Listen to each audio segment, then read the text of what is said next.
Hi, I'm Mrs. Short, and I teach multivariable calculus in the fall at Hayfield Secondary, and then matrix algebra, or sometimes called linear algebra, in the spring. This class is a dual enrollment class.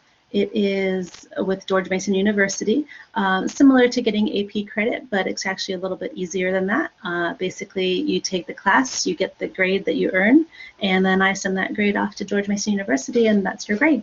There is no AP test or any kind of thing like that. And to earn the credit with George Mason, you have to pay tuition. It's about $450, so it's cheaper than regular tuition for a course there. But that's it, and you register with them and you do that. So if you choose to do that, you can take the course without doing that.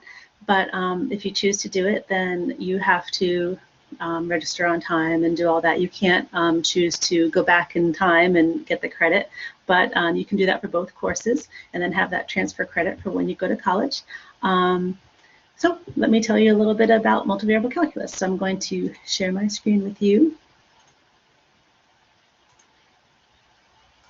And it's just a few little things. So basically, when you do multivariable calculus, you are going to do everything you did in 2 dimensions in 3 dimensions. And so when you do that, you see all these shapes here, shapes and surfaces there. We do the derivatives, we do things called partial derivatives, we do integrals, double integrals, triple integrals, because everything is in 3 dimensions. And so in calculus, when you did the integral and you found the area under a curve, now you'll be doing the double integral and you'll be finding the volume inside of a shape. Right, so there's little 3D pictures that you would see with vectors and things like that. So that's how we start off the year. So then you have all these shapes down below, these surfaces that we learn about, because later those surfaces will intersect each other and create a space. And so there's just some more kind of cool ones. All right.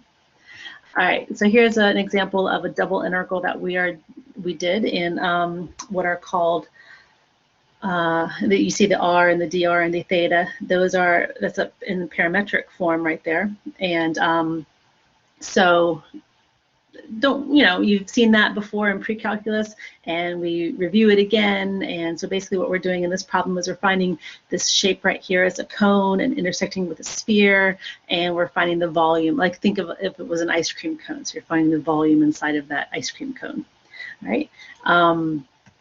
And here's another one that we did, was a triple integral. So the integration rules and things are basically the same as you do in regular calculus class and 2-dimensional calculus, but you see other variables present, and so you have to learn to deal with that. And here's just another one that was also a triple integral, and yeah. So again, don't let it scare you, but you learn to deal with the items, and it's no big deal. Right, and so there's just some more shapes and surfaces intersecting each other and things like that. So then in the spring, we do, or I guess in January, February, not really springtime, but we do matrix algebra, or linear algebra, you can call it. And so that's the study of matrices.